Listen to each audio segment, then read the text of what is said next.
आदाब, नमस्कार, सत श्री अकाल। मैं उस्मान सैफी। दोस्तों, हम दिल्ली के जंतर मंतर पर हैं। तारीख है 20 जुलाई और 20 जुलाई की सुबह 9 बजे का एक वादा किया था कि यहाँ से इकट्ठा होने के बाद सब के सब चलेंगे, संसद की तरफ रुख करेंगे, मार्च करेंगे।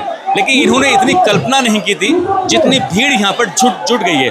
पूरे देश भर के युवा यहाँ पर आ चुके हैं, लेकिन अब समय हो चुका है, 11 बज चुके हैं, लेकिन 11 बजे भी यहाँ से संसद की तरफ रुख नहीं किया गया है। क्या इनकी स्ट्रेटेजी चल रही है, क्या इनकी प्लानिंग चल रही है, इसको लेकर एक भ्रम की स्थिति बनी हुई है। लगातार भीड़ से आवाज़ आ रही है संसद संसद, यानी कि कह रहे हैं कि हमें सिर्फ संसद जाना है, संसद जाना है।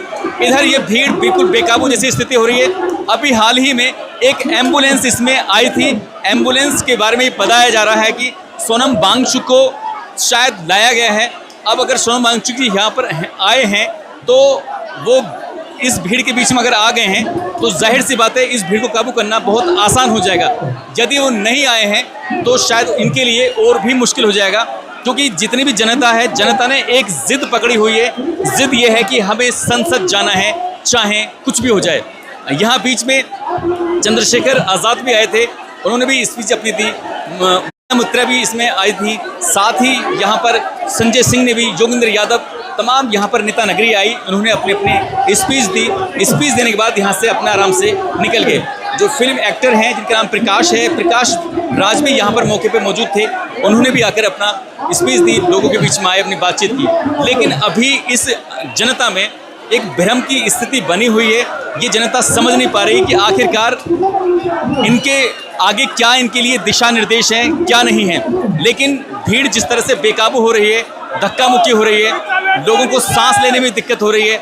बहुत सारी आगे लड़कियां हैं, बहुत तकलीफ में हैं, परेशानी में हैं, जिनका निकल पाना, सांस लेने में भी बहुत ज़्यादा तकलीफ महसूस हो रही है। अब देखने वाली बात यह है कि इस भीड़ को ये किस तरह से कंट्रोल कर पाएंगे, किस तरह से कंट्रोल नहीं कर पाएंगे। लगातार आप देख ही रहे हैं, लोगों को शांत करने के लिए, भीड़ को शांत करने के लिए बस बार बार बीच में नारेबाजी करते हैं, शांत करते हैं। लेकिन जो इन्होंने वक्त दिया था, समय दिया था, वो समय उससे भी 2 घंटे ज़्यादा हो चुके हैं। जब सुबह के 10 बजे थे तब अभिजीत दिपके ने एक ऐलान किया था। ऐलान ये किया था कि जब 2 घंटे हो जाएंगे तो 2 घंटे बाद यहाँ सोनम वांगचुक जी आ जाएंगे। और यहाँ जितने भी जनता आई है, जितने भी छात्र छात्राएँ आए हैं, उनको भी एक उम्मीद जग जाती है कि यहाँ पर सोनम वांगचुक जी आ जाएंगे। जैसे ही 1 घंटा होता है, यानी कि 10 से जब 11 बजते हैं, तो एक एम्बुलेंस इस भीड़ में आ जाती है। और जैसे भीड़ में एम्बुलेंस आती है तो सबको ये लगने लगता है कि अभिजीत दिपके ने जो अभी बातचीत कही थी वो बात उसकी पूरी हो चुकी है। लेकिन वो एम्बुलेंस जो आई थी वो एक दिशा को विहीन करने के लिए, दिग्भ्रमित करने के लिए आई थी। प्रत्यक्षदर्शी बताते हैं कि उस एम्बुलेंस के अंदर कोई था ही नहीं, और थे तो जो भी थे वो देखकर हंस रहे थे, मुस्कुरा रहे थे। वो एम्बुलेंस किसने भेजी थी, क्यों भेजी थी, क्या उसके पीछे मकसद था, क्या इस भीड़ को उग्र करना वो चाहते हैं, क्या ये पहले से ही जो भीड़ है वो सांस लेने तक में उसमें दिक्कत हो रही है, तकलीफ़ हो रही है। आप अंदाज़ा लगा सकते हैं, अगर जो भीड़ का हिस्सा है वो सही से अपने ही शरीर से एक दूसरे से दुर्गंध मारने लगी है, ये स्थिति आ गई है। आगे क्या प्लानिंग है, क्या नहीं है, इन लोगों को बिल्कुल पूरी तरह से अजीब से माहौल में लाके खड़ा कर दिया है। अब अगर समझदारी से काम न लिया तो शायद कोई भी बड़ी बात हो सकती है। हमारे साथ हैं सांसद संजय सिंह जी। अभी अभी एक एम्बुलेंस आई, एम्बुलेंस खाली थी, उसमें जो भी कर्मचारी बैठे हुए थे, मीडिया या प्रत्यक्षदर्शी जो बताते हैं वो देखकर मुस्कुरा रहे थे। क्या करना चाहते हैं ये लोग? आंदोलन को बदनाम करना चाहते हैं। सरकार की यही टैक्टिस रहती है बार बार। तो इन्होंने सोनम वांगचुक जी को गिरफ्तार किया 20-22 दिन के अनशन के बाद। अभी इन्होंने यहाँ पर ऐसा माहौल चारों तरफ, आप देखिए, मैं खुद आ रहा था यहाँ, ये हालत कर दी। तो लड़ते भिड़ते किसी तरीके से मैं, मनीष जी, आतिशी और हमारे कुछ और साथी सब लोग यहाँ पे आए। तो ये तो बिल्कुल इसको छावनी में तब्दील कर चुके हैं और नहीं चाहते कि कोई यहाँ पे आए, नहीं चाहते कि संसद का मार्च हो। और मैं तो ये कहना चाहता हूँ कि भाई करोड़ों नौजवान प्रभावित हुआ है, 22 लोगों ने अपनी जान दी है, कम से कम इनसे बात तो कर लो। 22-23 दिन से ये लोग अनशन पे बैठे हुए हैं, तो इनसे बात तो करना चाहिए प्रधानमंत्री को। उनको पूरी दुनिया की सैर करने की फुर्सत है। 3 किलोमीटर दूरी पे ये जंतर मंतर है। यहाँ आने और यहाँ बातचीत करने की फुर्सत नहीं। ब्राज़ील के फुटबॉलर के लिए ट्वीट करते हैं, वो रसिया में कौन पॉपुलर है उसकी भी जानकारी रखते हैं। प्रधानमंत्री मेलोनी के साथ मेलोडी चॉकलेट खाते हुए वो चाहते हैं कि टीवी चैनल्स पे घंटों बहस हो उसके ऊपर। तो प्रधानमंत्री सेशल्स चले जाते हैं, दुनिया के तमाम देशों में जाते हैं। यहाँ उनको आने की या यहाँ के जो लोग बैठे हैं उनसे बात करने की फुर्सत क्यों नहीं? यही तो मैं भी कह रहा हूँ। एक अंतिम बात, एक एक चीज़ उनको पता होता है, ये नहीं पता चल रहा है। एक अंतिम बात कि आप बीच बीच में इस प्रदर्शन में शामिल होते रहे हैं और सुबह के लिए आज ऐलान किया गया था 20 जुलाई को सब 9 बजे यहाँ इकट्ठा होंगे, यहाँ से संसद पे मार्च करेंगे। क्या प्लानिंग है? सबके सब आवाज़ लगा रहे हैं कि संसद, तो अभी 11:15 का टाइम हो गया है। देखिए ऐसा है कि हम आंदोलन को समर्थन देने आए हैं, इसलिए कि हमने कहा था यह आंदोलन हमारा नहीं है, नौजवानों का आंदोलन है। किसके नेतृत्व में चल रहा है? सीजेपी के और सोनम वांगचुक जी के, अभिजीत दिपके जी के। तो इसका निर्णय वो करेंगे, जब वो कहेंगे संसद मार्च होना है हम चलेंगे। तो अब होना है नहीं होना है ये आप उनसे सवाल पूछें। ठीक, हमारे साथ थे सांसद संजय सिंह जी, जिनसे अभी हमारी बातचीत चल रही थी। उन्होंने साफ साफ बोल दिया कि ये प्रदर्शन हमारा नहीं है, बल्कि हम इनको समर्थन देने के लिए आए हैं। जो अभिजीत दिपके या उनकी टीम कहेगी या कोकरोच जनता पार्टी से जो जुड़े हुए हैं वो कहेंगे, आगे वो फैसला होगा। हम सिर्फ यहाँ पर समर्थन देना है। वांगचुक को पुलिस उठाकर लेके चली गई थी यहाँ से इलाज के बहाने। उसके बाद फिर अभिजीत दिपके अनशन पर बैठ गए थे। उन्होंने उस दिन से कुछ भी नहीं खाया पिया था। इसके बाद फिर अब जो रिया है, जिस लड़की ने अपनी जान दे दी थी, उस लड़की के पिता ने अभिजीत दिपके का अनशन को तोड़वा दिया है। यानी कि अब अभिजीत दिपके ने अनशन तोड़ दिया है।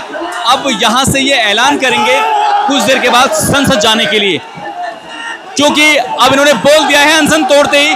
और ये जो पब्लिक कह रही है संसद चलने के लिए, अब इनकी मंशा पूरी होने वाली है। चलो संसद,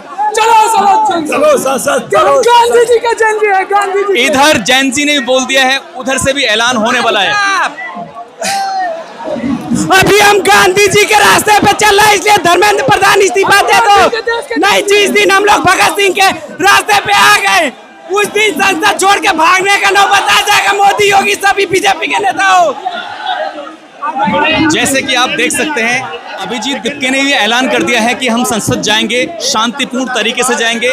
सभी से ये अपील कर रहे हैं कि यहाँ से जब निकलेंगे संसद की तरफ तो बिल्कुल शांतिपूर्ण तरीके से चलेंगे। हालांकि दिल्ली पुलिस ने जानकारी दी हुई है, नहीं आएगा।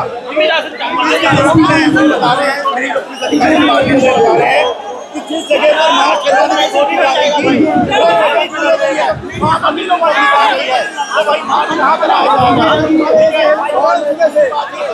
दिल्ली पुलिस का एक कदम न केवल अभिजीत दिपके के लिए, बल्कि इन जो जनता है ये इसके लिए और सरकार के लिए ऐसा परेशानी का सबब बन गया है, इस बात का किसी ने कोई अंदाज़ा भी नहीं लगाया था। जिस तरह से 21वें दिन दिल्ली पुलिस सोनम वांगचुक को इसी धरना स्थल से उठा के लेकर चली गई थी, उन्होंने नहीं सोचा था कि पूरे देश भर में इस बात को लेकर एक तरह से विरोध हो जाएगा। 20 जुलाई को यहाँ आने की बात थी, 20 जुलाई को इतनी भीड़ यहाँ पर आ जाएगी, इस बात की कल्पना ना तो अभिजीत दिपके ने की थी, ना ही सरकार ने की थी। ये सोच रहे थे कि यहाँ से हल्का फुल्का मार्च निकालेंगे, बात खत्म हो जाएगी। लेकिन ये भीड़ को शांत करना बहुत ही मुश्किल हो पा रहा है, इसे काबू करना इसलिए मुश्किल हो रहा है क्योंकि साफ साफ भीड़ कह रही है हमें मार्च निकालना है। उधर पुलिस इन्हें कंट्रोल भी कर पाएगी, नहीं कर पाएगी, इस बात को लेकर ये भी डरे हुए हैं। दिल्ली पुलिस भी डरी हुई है, सरकार भी डरी हुई है। जिस तरह से लगातार कंफ्यूजन की स्थिति बनी हुई थी, वो धीरे धीरे स्थिति अब क्लियर होती दिख रही है। आप यहाँ देख सकते हैं कि जिस तरह से ऐलान किया गया था, उसके बाद फिर यहाँ से इन्हें इशारा कर दिया कि आप चलो। मंच पूरी तरह से खाली हो चुका है और ये हालांकि वॉलंटियर ने अभी ने रोका हुआ है और ये संसद के लिए चलने के लिए ऐलान कर दिया गया है। आ जाओ। छोड़ क्यों रहे हो? मैम, लेडीज को आगे जाना है। हाँ हाँ, इधर से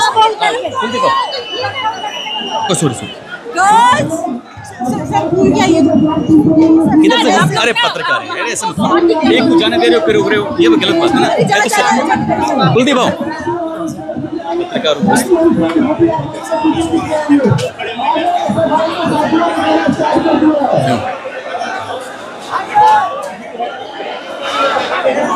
ये मंच इस तरह से बना हुआ है बीचों बीच। मंच के दोनों साइडों में भीड़ उतनी ही है, दोनों तरफ। जैसे कि आप देख रहे हैं आगे आगे वॉलंटियर चल रहे हैं और पीछे जो गाड़ी आ रही है जिसमें बहुत सारे माइक लगे हुए हैं, इसे लीड कर रहे हैं अभिजीत दीपके। और यहाँ पैदल संसद की तरफ मार्च शुरू हो चुका है। अभी तक जो एक कन्फ्यूजन की स्थिति बनी हुई थी वो लगभग 11:30 बजे के आसपास क्लियर हो चुकी है।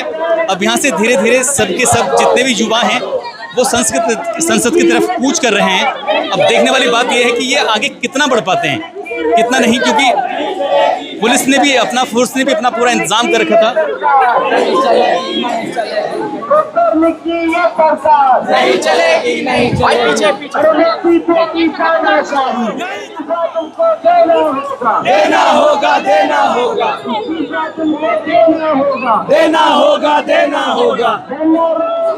होगा, देना होगा। जैसे जंतर मंतर से पूरा सीजेपी के प्रदर्शन का मार्च निकलता है संसद की तरफ, तो यहाँ पर पहला लेयर है आरएएफ का। अब आरएएफ इस लेयर को रोक पाने में इसलिए भी असमर्थ है क्योंकि जो भीड़ है वो लगातार आगे बढ़ रही है। इन्हें रोकने की तमाम कोशिशें की जा रही हैं। देखिए क्या ये लेयर इन्हें रोक पाएगी या नहीं रोक पाएगी।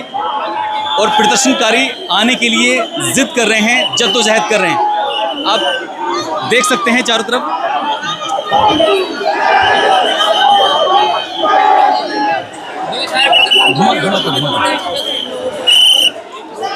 आरएएफ ने इन्हें रोक लिया है पूरी तरह से।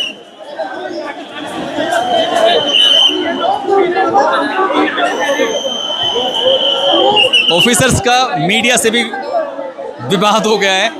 वो कह रहे हैं कि हम आपको लिए कुछ नहीं कह रहे हैं, लेकिन हम इन प्रदर्शनकारियों को आगे नहीं आने देना चाहते हैं। अब देखने वाली बात यह है कि जो लगातार पिछले कई दिनों से ये ऐलान किया जा रहा था कि 20 तारीख को संसद की तरफ मार्च करेंगे, संसद जाएंगे और धर्मेंद्र प्रधान का इस्तीफा ही लेके रहेंगे हर हाल में, तो यहाँ पर ये कितनी बात बन पाती है, नहीं बन पाती है। अभी यहाँ पर एक कश्मकश की स्थिति बनी हुई है।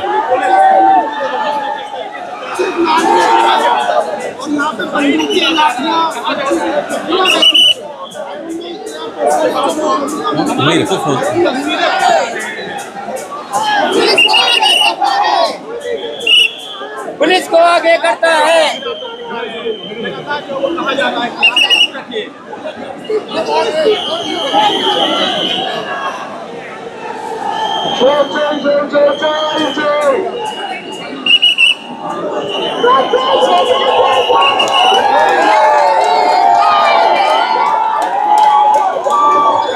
जय भीम, जय भीम। यहाँ पर आप गाड़ी पर अभिजीत दीपके के साथ साथ यहाँ पर आप फोर्स को भी देखने की कोशिश कीजिए। जितने भी आरएएफ के जवान हैं, आरएएफ के जवान के नेम प्लेट किसी की भी नहीं मिलेगी, क्योंकि इरादे बिल्कुल नेक नहीं दिख रहे हैं। जितने भी आरएएफ के जवान हैं, किसी भी आरएएफ के जवान के जो एक बैज होता है, नेम प्लेट होती है, जिससे पता चलता है कि उनका नाम क्या है। क्योंकि अगर ये जनता नहीं रुकेगी तो शायद इनको ये आदेश भी दे दिए गए हों कि आपको लाठी चार्ज करनी है। ये अपनी पूरी तैयारी से हैं, ये अपने प्रोटेक्शन के लिए भी, साथ ही इनके पास डंडे भी हैं इनके पास। देखने अब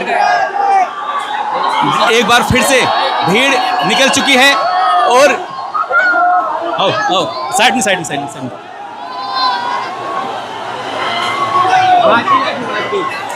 और आरएएफ ने लाठी चार्ज कर दिए।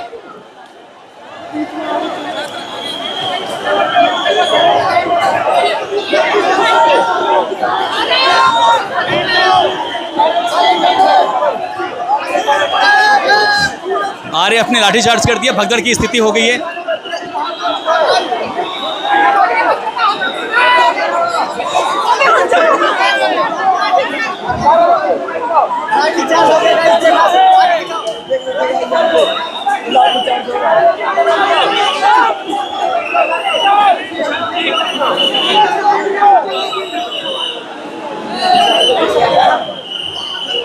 अभी ये पहली लेयर है, इसके अलावा फिर देख सकते हैं आप दूसरी लेयर यहाँ से शुरू हो जाती है। पहली लेयर में RAF है और दूसरी लेयर में CRPF है। यानी कि इस तरह की कई लेयर हैं। इन प्रदर्शनकारियों को लेयर को पार करने के लिए इनसे गुजरना होगा। अभी जैसे हल्का सा इन्होंने आगे बढ़ने की कोशिश की थी, तो इसी बीच में RAF ने लाठी चार्ज की और उन्हें शांत करने की कोशिश की। शांत तो हो जाते हैं, लेकिन ये अगर पार हो जाता है तो इससे आगे इस तरह से कई लेयर होंगी जो इन्हें पार करना बहुत ही मुश्किल काम होगा। ये संसद तक जा पाएंगे नहीं जा पाएंगे ये तो नहीं पता, लेकिन धर्मेंद्र प्रधान का इस्तीफा जरूर बीच में रुकने की पूरी संभावना है, जैसा चल रहा था वैसे।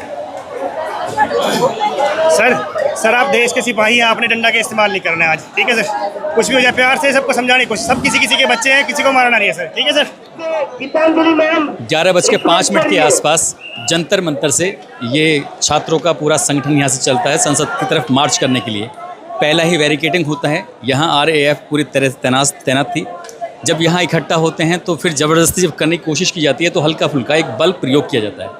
बल प्रयोग करने के बाद फिर वहाँ से एक आवाज़ आती है कि JP नड्डा जी के साथ बातचीत चल रही है, अभी बैठ जाते हैं। अब यहाँ से एक बार फिर से बैठ गए। 30 दिन से बैठे हुए थे, एक बार फिर से बैठ गए। लेकिन ये पहला बैरिकेडिंग नहीं है, ये पहला बैरियर नहीं है। इसके आगे एक और बैरियर है, फिर और बैरियर है। यानी कि संसद तक पहुँचने के लिए इन छात्रों को बहुत सारे बैरियर पार करने होंगे, लेकिन शायद तब तक कोई रास्ता बीच का निकल आए।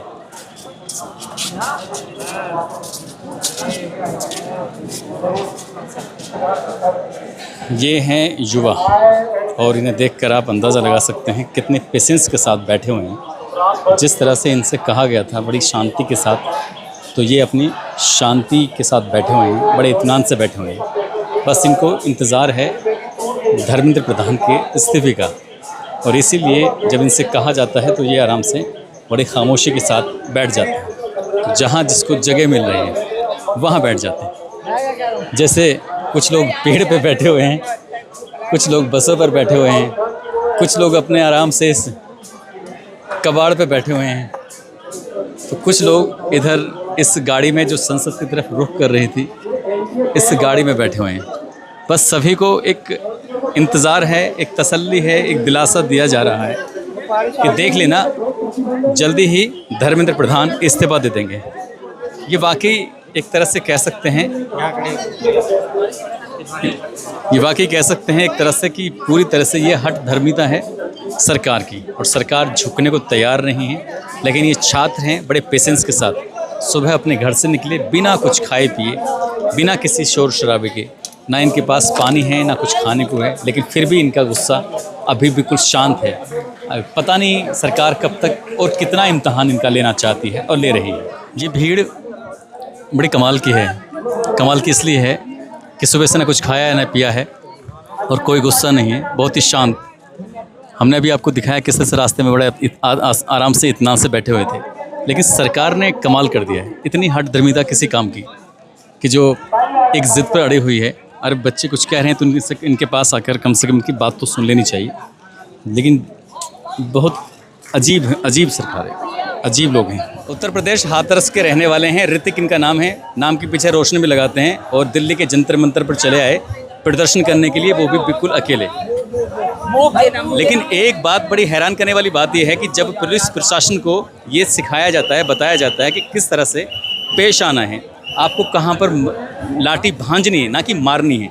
लाठी मारी भी है तो सर के अंदर मारी है, सर फट चुका है। ये लड़का बिल्कुल अकेला है। क्या हुआ था, कुछ बताने की कोशिश करोगे? जी, उन्होंने, हम जा रहे थे आगे बढ़ते जा रहे थे, तो मैं तो बहुत पीछे था, फिर भी कुछ लोग भीड़ में गिर गए और उन्होंने, पुलिस वालों ने लाठीचार्ज करना स्टार्ट कर दिया। उसमें मेरे चोट लगी है और एक भाई और थे, उनके सिर में 2-3 जगह चोट लगी है, वो बेहोश हो गए हैं, वहीं पर गिर गए हैं। और भी थे 2-3? हाँ, एक भाई और था, उसके पैरों में भी चोट लगी है बहुत, और सिर में भी बहुत चोट लगी है।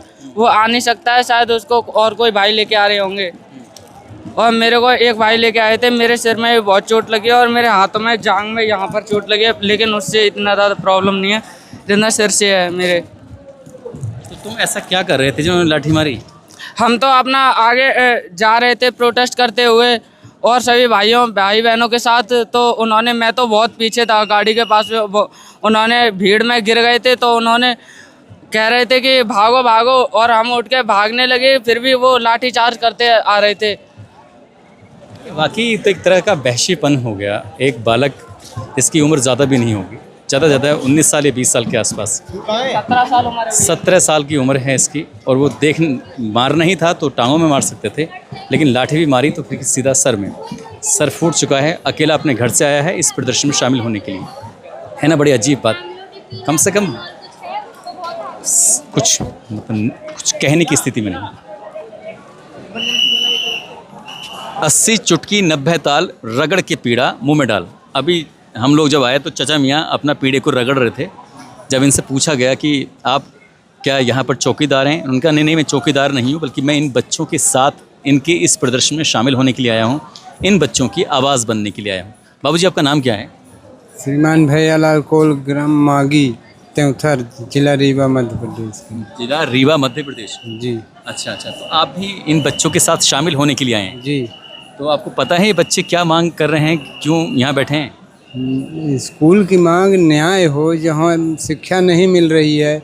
लोग प्राइवेट स्कूल खोल रहे हैं, सरकारी में कोई पढ़ाई नहीं हो रही है, तो यही की मांग है। तुम्ही में हमारा एक चीज़ मैं आपको कुछ अलग रूप में देख रहा हूँ। सर पे एक साफा बंधा हुआ है, हाथ में एक लाठी ले रखी है, तो इसका भी राज बता दीजिए। क्या आपके रीवा की तरफ इस तरह से लोग रहते हैं, या फिर अपनी सेफ्टी के लिए अगर युद्ध भी लड़ना पड़ा तो फिर? एक मेरी संस्था है जो अच्छा, महिला सशक्तिकरण ये वाला। जी जी, तो इसके ये पूरा पोजीशन है। नव बिरसा मुंडा भूमि अधिकार जागृति एवं महिला सशक्तिकरण युवा दल, महिला एवं पुरुष आइडेंटिटी कार्ड है आपका, लेकिन आप युवा तो नहीं लग रहे हैं। अब युवा नहीं लग रहे हैं, लेकिन कार्ड तो युवा के नाम से है। अच्छा, कार्ड युवा के नाम से। अब हम लोग तो 2001 से लग के आज आप ये बताइए, आप कब आए यहाँ पर? यहाँ तो कल आया हम। कल आए थे, कुछ खाया पिया कि नहीं? जी, कुछ खाया है। अच्छा, आज मतलब कोई वैसी दिक्कत तो नहीं आ रही है? नहीं, दिक्कत कोई नहीं। तो अभी मार्च यहाँ से थोड़ा आगे निकल गया है जी। उन्हें पुलिस ने रोक लिया है, आगे वो जाने नहीं दे रहे हैं। जी। यहाँ से लगभग 1 किलोमीटर दूर जी। भीड़ बहुत ज़्यादा होगी, देश के पूरे हिस्से से लोग आए हैं यहाँ पर। जी हाँ। तो आप आराम से बैठे रहिए, तसल्ली से, घबराने की चिंता करने की कोई ज़रूरत नहीं है। जी। ठीक है, कुछ कहना चाहते हो दर्शकों से? नहीं, ठीक है। देखो ये बच्चे बेहोश होकर गिर रहे हैं, क्योंकि सुबह से लेके लाइन में लगे पड़े हैं, कुछ खाना पीना इनका कुछ हो नहीं रहा था। ठीक है बाबू जी, ठीक है। बढ़िया बढ़िया। के लगा दो सब। हो गए, लग गया। जहाँ पर पुलिस का और अभिजीत दिप्के का आमना सामना हो जाता है, वहाँ से और जहाँ हम इस वक्त चल रहे हैं, इसकी दूरी लगभग 1.5 किलोमीटर के आसपास है। और जिस तरह से आपको इतनी दूर 1.5 किलोमीटर दूर आके ये भीड़ दिख रही है, ऐसे ही भीड़ का कोई ठिकाना नहीं है।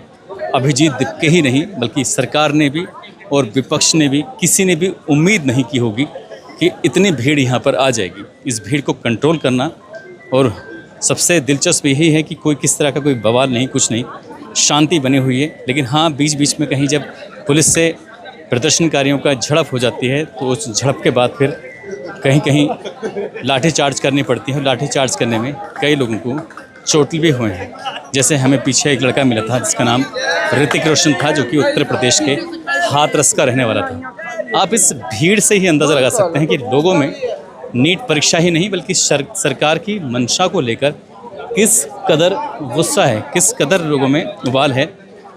जिस तरह से कॉकरोच जनता पार्टी की जो फॉलोवर थे वो 2 करोड़ से ज़्यादा थे, और शुरुआत में जब अभिजीत दिप्के ने जंतर मंतर पर आने के लिए बोला था, तो उस में मुश्किल से 1400-1500 लोग आए थे जो प्रदर्शनकारी छात्र छात्रा थे।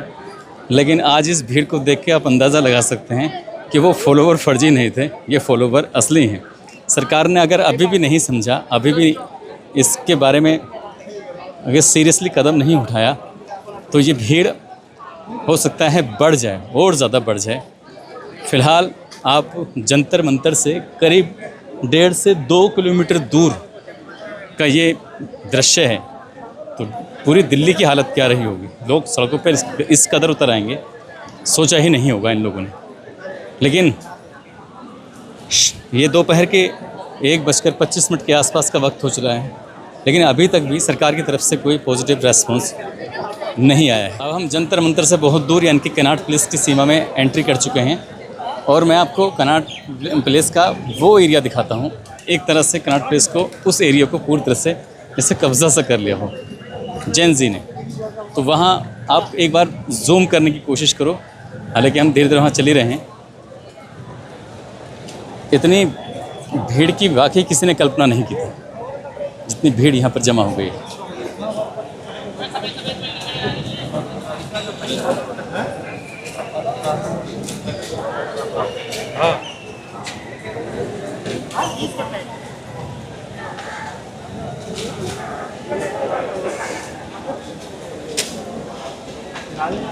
ये प्रदर्शनकारियों से बहुत दूर हैं और बहुत दूर होने के बाद भी आप देख सकते हो कि कितनी बड़ी संख्या है। जैसे पहाड़ के ऊपर कुछ लोग दिखाई देते हैं, देख के जिस